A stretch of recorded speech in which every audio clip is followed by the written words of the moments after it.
Investment risk అనేది market ఒడిదుడుకులకు లోబడి ఉంటుంది. ఇన్వెస్ట్ చేసే ముందు అందుకు సంబంధించిన వివరాలను క్షుణ్ణంగా తెలుసుకున్నాకే పెట్టుబడులు పెట్టండి. ఈ కార్యక్రమం నిపుణులు, అనుభవజ్ఞుల సూచనలు, సలహాల మేరకు మాత్రమే నడుస్తుంది. మీ పెట్టుబడులకు ఏబిఎన్ ఆంధ్రజ్యోతి ఎటువంటి బాధ్యత వహించదు.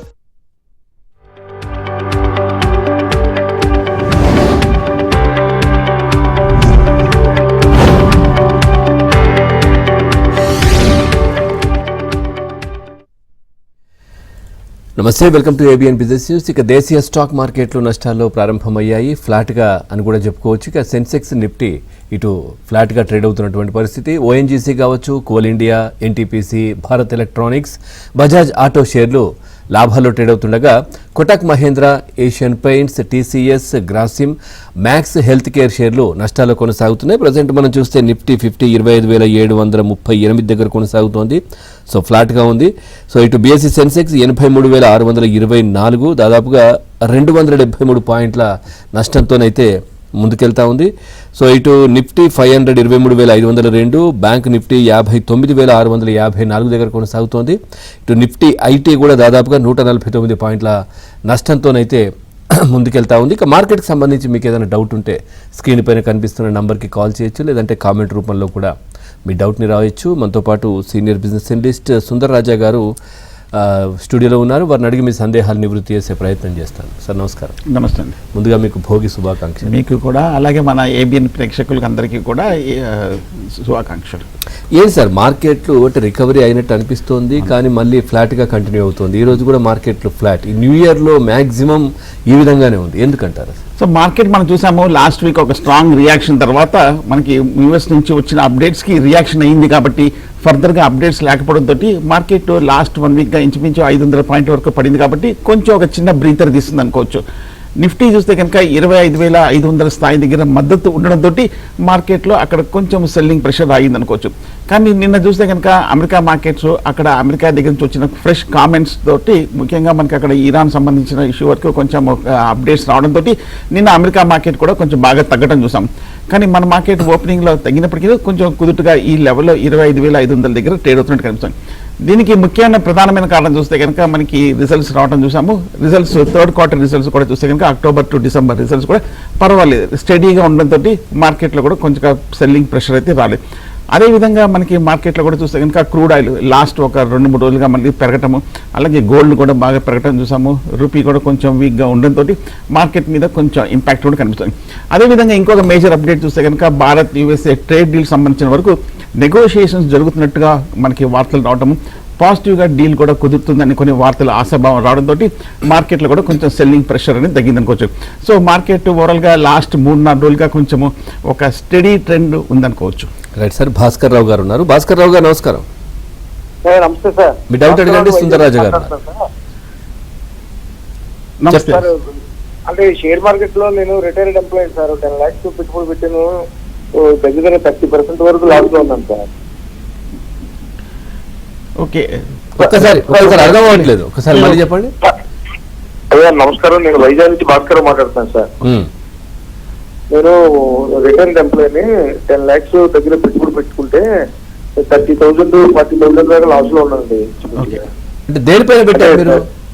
అదే అంటే ఇవ్వండి, ఐటీసీ హోటల్స్, ఐఎక్స్, జమ్రామా, ఎలక్ట్రానిక్ అవన్నీ కొనుక్కున్నాను సార్, ఆర్ పవర్ అన్ని. అంటే మీ డౌట్ ఏంటి ఇప్పుడు అసలు?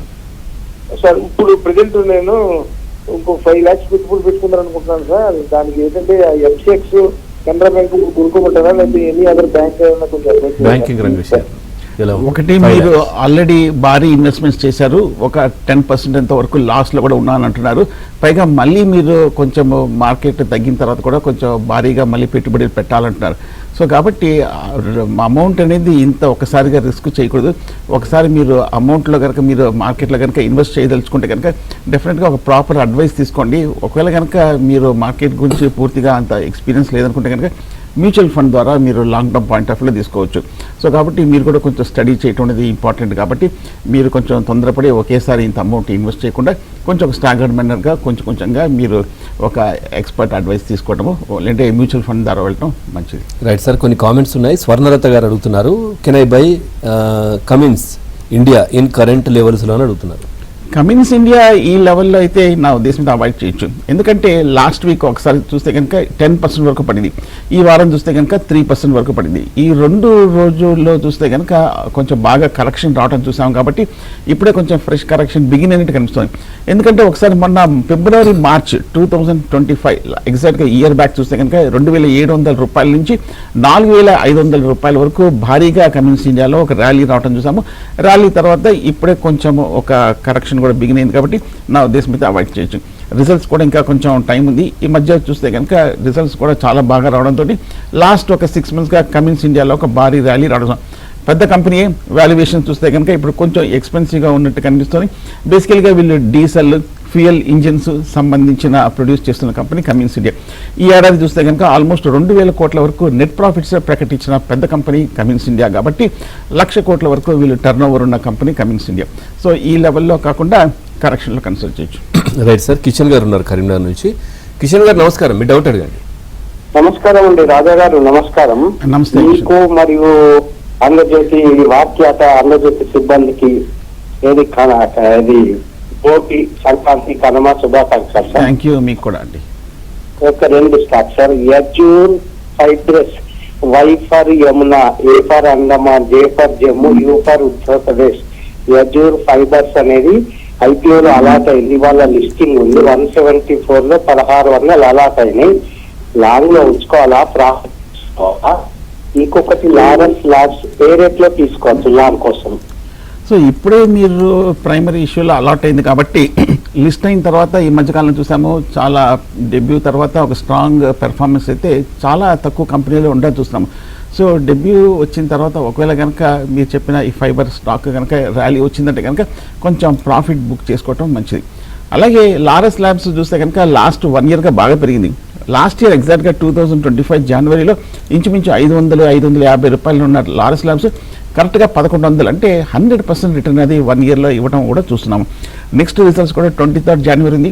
రిజల్ట్కి ముందే స్టాక్ బాగా టెక్నికల్గా పెరగటము, ఫండమెంటల్గా చూస్తే కనుక ఇప్పుడు ఆల్మోస్ట్ వీళ్ళ ఈపీఎస్కి 80 రెట్లు ట్రేడ్ అవుతుంది. కాబట్టి ఈ లాస్ట్ 6 months ర్యాలీ తర్వాత కొంచెం ఈ లెవెల్లో అయితే లారెన్స్ ల్యాబ్స్ పెట్టుబడి పెట్టడం కరెక్ట్ కాదనిపిస్తుంది.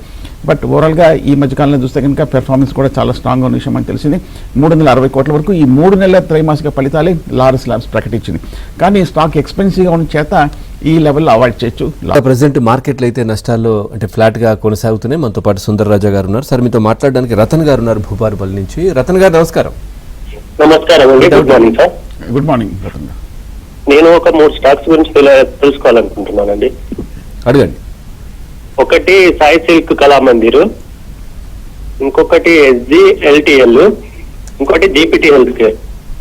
ఇవి 3 నా దగ్గర ఉన్నాయండి. ఓకే, ఫస్ట్ అయితే ఇంకేమైనా యాడ్ చేసుకోవాలా?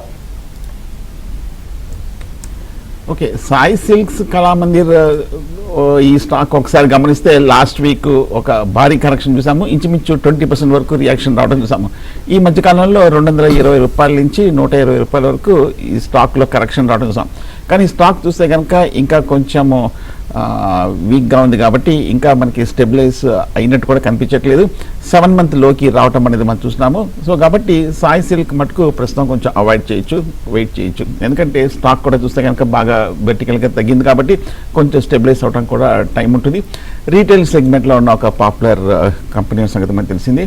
సో కాబట్టి ప్రస్తుతం అయితే వెయిట్ చేయొచ్చు. SGLTL, okay, standard glass lining technology limited. Okay, standard glass ఒకసారి గమనిస్తే కనుక నా ఉద్దేశం అయితే ఈ లెవెల్లో అవాయిడ్ చేయొచ్చు.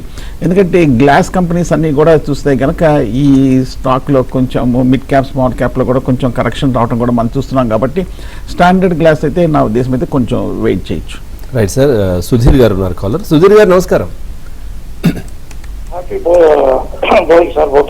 Thank you. మీకు కూడా చెప్పండి, మీ డౌట్ అడగండి. సార్ ఒకటి వచ్చి హెచ్బిఎల్ ఇంజనీరింగ్ 900 లో ఉన్నాయి సార్. ఓకే, అది కొద్దిగా పడుతూ ఉంది. ఇంకోటి క్యాపిటల్ 300 లో ఉన్నాయి. కొద్దిగా షార్ట్ టర్మ్ టార్గెట్ చేయండి సార్. కొద్దిగా పైకి వెళ్తాయి, కిందికి వస్తాయి. ఓకే, హెచ్బిఎల్ ఇంజనీరింగ్ కూడా లాస్ట్ 3 నెలలుగా చూస్తే కనుక 800-1000 రూపాయల మధ్యన కొంచెం ఒక ఈ రేంజ్లో ఒక ఊగిసలాడటం అనేది మనం చూస్తున్నాము. లాస్ట్ 6 monthsగా చూస్తే కనుక హెచ్బిఎల్ ఇంజనీరింగ్లో కూడా ఒక స్ట్రాంగ్ అప్ ట్రెండ్ చూసాము.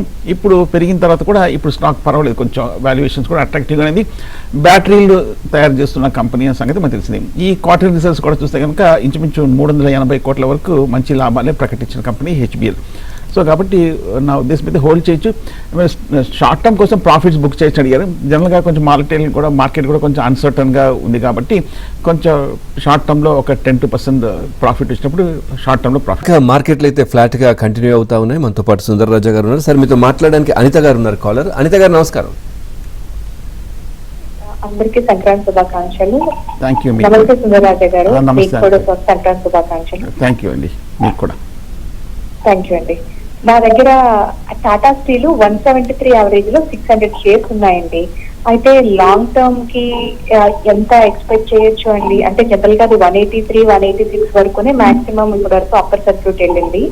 సో స్టిల్ మొన్న కూడా మళ్ళీ అది మార్కెట్ ఫాల్ వల్ల బ్యాక్ వచ్చింది. కాబట్టి నేను ఫర్దర్ గా హోల్డ్ చేయాలనుకుంటే ఎంత ఎక్స్పెక్టేషన్ తో హోల్డ్ చేయాలండి? ఈ మధ్య యావరేజ్ చేసుకోవాలంటే ఎక్కడ యావరేజ్ చేసుకోవచ్చు? ఈ మధ్య ఈ స్టాక్ చూస్తే కనుక 120 రూపాయల నుంచి 190 రూపాయల వరకు పెరిగింది. మీరు ఇంచుమించు 180 అంటే ఈ మధ్య ఏర్పడిన గరిష్ట స్థాయి దగ్గర తీసుకున్నారు. బట్ అయినప్పటికీ టాటా స్టీల్ చూస్తే కనుక లాస్ట్ 3-4 months పెర్ఫార్మెన్స్ కూడా చాలా బాగుంది. సో కాబట్టి నా ఉద్దేశం అయితే హై లెవెల్లో కూడా చూస్తే కనుక మార్కెట్తో పోలిస్తే మిగతా స్టాక్స్తో పోలిస్తే అవుట్ పెర్ఫార్మ్ చేసినట్టుగా అనుకోవచ్చు.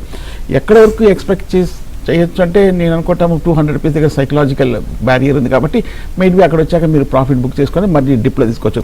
యావరేజింగ్ అనేది జనరల్గా హై ప్రైస్లో ఎప్పుడు చేయకూడదు. కొంచెం లో ప్రైస్లో బాగా తగ్గినప్పుడు యావరేజ్ చేసుకుంటే మీకు బెనిఫిట్ ఉంటుంది. So Tata steel blue chip company కాబట్టి లాంగ్ టర్మ్ హోల్డ్ చేయొచ్చు. రైట్ సార్, కొన్ని కామెంట్స్ ఉన్నాయి. కిరణ్ గారు అడుగుతున్నారు, can I by Bharat electronics at current ప్రైస్లో?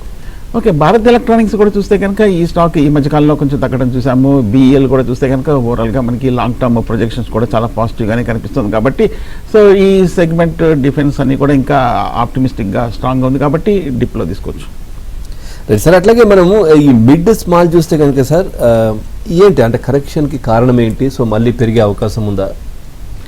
So mid cap small cap last 2-3 రోజులు చూస్తే కనుక ఒక చాలా స్ట్రాంగ్ నీజర్ రియాక్షన్ రావడం కొంచెం ఈ మధ్య కాలంలో మనకు తెలిసిందే ఈ స్టాక్స్లో కొంచెం అంతగా ర్యాలీ రాకపోవడంతో మైట్ బి ఇన్వెస్టర్లు కొంచెం పేషెన్స్ తగ్గి కొంచెం అమ్మకాలు జరపడం చూస్తున్నాం. ముఖ్యంగా FIs కూడా ఈ మధ్య కాలంలో లాస్ట్ 1 or 2 weeks కూడా అమ్మకాలు జరపడంతో సో రిజల్ట్స్ కూడా వస్తుంది కాబట్టి మేజర్ అప్డేట్స్ కూడా మనకి ఫర్దర్గా బిజినెస్ అప్డేట్స్ లేకపోవడంతో మేట్ బి కొంచెం ఈ స్టాక్స్లో కరెక్షన్ కనిపిస్తుంది. బట్ ఓవరాల్గా మనం మిడ్ క్యాప్ చూస్తే కనుక లాస్ట్ 6 monthsగా అవుట్ పెర్ఫార్మ్ చేసింది. స్మాల్ క్యాప్ మటుకు కొంచెం అండర్ పెర్ఫార్మ్ చేసినప్పటికీ చాలా స్టాక్స్ కొంచెం లోయర్ లెవెల్లో ఉంది. చాలా మనకి ఈ మధ్య వచ్చిన కామెంటరీ కూడా చూస్తే కనుక వాల్యుయేషన్స్ కూడా అంత ప్రైజీగా కాదు అనే కొన్ని కామెంట్స్ కూడా వస్తుంది నేపథ్యంతో రిజల్ట్స్ కూడా వస్తున్నాయి కాబట్టి రిజల్ట్స్ చూసుకొని ఒకవేళ రిజల్ట్స్ బాగుందంటే హోల్డ్ చేయొచ్చు, లేదంటే కొంచెం ఎగ్జిట్ అవ్వచ్చు షార్ట్ టర్మ్. సార్ కార్తిక్ గారు ఉన్నారు, కాలర్. కార్తిక్ గారు నమస్కారం. సార్ నమస్తే సార్. ఇద్దరు మిడ్ అవుట్ అండి. సంక్రాంతి శుభాకాంక్షలు సార్. థ్యాంక్ యూ, మీకు కూడా. సార్ సుందర సార్, నేను ITCని 408 లో కొన్నాను సార్. అది ఇప్పుడు బాగా 18% లాస్ట్ లో ఉంది సార్. నేను అట్లాగే IRFC ఎటర్నల్ కూడా లాస్ట్ లోనే ఉన్నాను సార్. ఇప్పుడు వాటిని యావరేజ్ చేయొచ్చా లేదంటే ఏమైనా హోల్డ్ చేయమంటారా? ఓకే, ITC మీరు లాస్ట్ 1 weekగా మీరు డెవలప్మెంట్స్ చూసే ఉండింటారు. ట్యాక్స్ టొబాకో మీద సిగరెట్స్ మీద రావడంతో ITC పడిన విషయం అందరికీ తెలిసిందే. కానీ లాస్ట్ 1 weekగా బాగా పడింది కాబట్టి బ్లూ చిప్ మేజర్ కంపెనీ కాబట్టి వాల్యుయేషన్స్ కూడా FMCG స్పేస్లో కూడా బాగా తక్కువగా ఉంది కాబట్టి ప్రస్తుతం హోల్డ్ చేయొచ్చు. IRFC లాస్ట్ ఒక 1 monthగా చూస్తే కనుక లోయర్ లెవెల్ నుంచి 120, 110 రూపాయల నుంచి 140 రూపాయల వరకు సడన్గా ఒక బౌన్స్ బ్యాక్ రావడంతో బహుశా ఇక్కడ కొంచెం ఈ IRFCలో కొంచెం బాటమ్ అవుట్ అయినట్టుగా కనిపిస్తుంది. సో రైల్వే స్టాక్ నా ఉద్దేశం అయితే మీరు ప్రస్తుతం హోల్డ్ చేయొచ్చు. ఈ మధ్య లాస్ట్ 6 monthsగా బాగా భారీగా పడింది, మనకి బడ్జెట్ కూడా వస్తుంది కాబట్టి హోల్డ్ చేయొచ్చు. అలాగే ఇటర్నల్ కూడా ఈ లాస్ట్ 2 వారాలుగా పర్వాలేదు. ఈ వారం ఆల్మోస్ట్ ఒక 5% వరకు రీబౌండ్ అవడం చూస్తున్నాము ఇటర్నల్. సో ఇటర్నల్ కూడా నా ఉద్దేశం అయితే మనకి ఆన్లైన్ షాపింగ్ పర్చేసెస్ ఇవన్నీ కూడా కొంచెం మళ్ళీ ఈ లాస్ట్ 1 or 2 weeks కొంచెం స్టేబుల్గా ఉంది కాబట్టి ప్రస్తుతం హోల్డ్ చేయొచ్చు ఇంటర్నల్. సార్ జగదీష్ గారు అడుగుతున్నారు, ట్రయల్ ప్రెసెంట్ లెవెల్స్లో తీసుకోవచ్చా? Okay, transformers and rectifiers trial Texmaco rail and engineering నా ఉద్దేశం అయితే మీరు హోల్డ్ చేయొచ్చు. బేసికల్గా ఈ రైల్వే స్టాక్స్ అన్నీ కూడా పర్వాలేదు, కొంచెం స్టేబుల్గా ఉన్నాయి కాబట్టి బడ్జెట్ ఇంకా మనకి ఫస్ట్ డే ఉంది కాబట్టి ఎక్సర్సైజెస్ కూడా బిగిన్ అయింది కాబట్టి నా ఉద్దేశం అయితే ట్రయల్ హోల్డ్ చేయొచ్చు.